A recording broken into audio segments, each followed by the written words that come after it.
So we have looked at education policy, social welfare policy, health policy, and now we discuss the gender policy. So why do we need a gender policy? Women are of course part of health and education policies and social welfare policies. All the other policies take care of every group, including the woman. There is no exclusion in those policies on the basis of gender.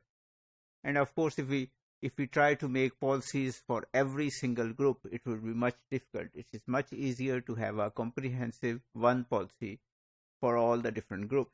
So why do we need a gender policy?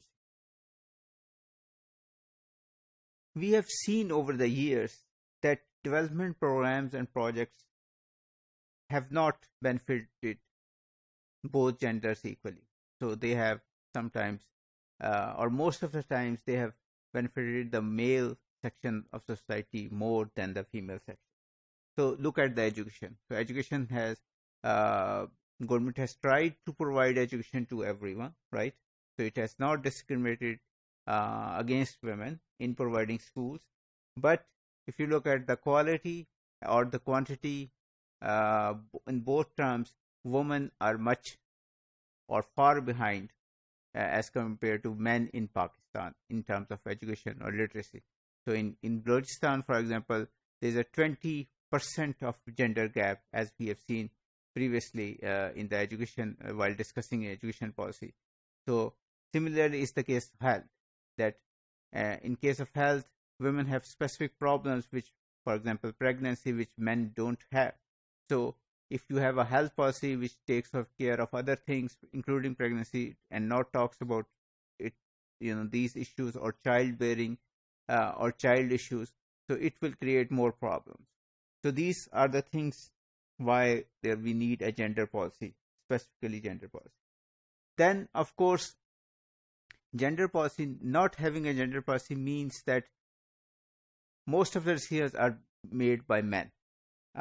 Most of the policy making in Pakistan or policy maker in Pakistan are men. So there are few female MNAs, MPAs or senators or bureaucrats, and even fewer female generals and experts.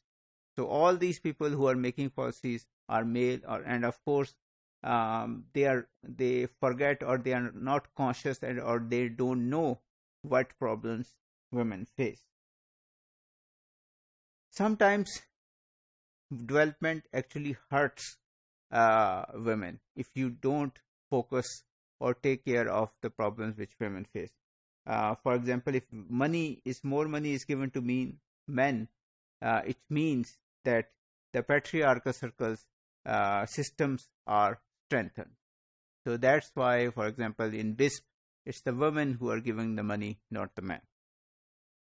Then, of course, there is the issue of if you list, for example, formal organizations and don't list informal organizations, and because women are part of mostly informal economy or part of the informal organizations, they suffer. Similarly, development means more schools, more BHUs, more Darul Ulumas, but these things, if you don't consider women issues, gender issues, these will lead to problems. For example, we have heard about sexual abuse at schools, at basic health units, and at Darul Ulumans. So development can lead problems if you don't have gender policy, a separate gender policy.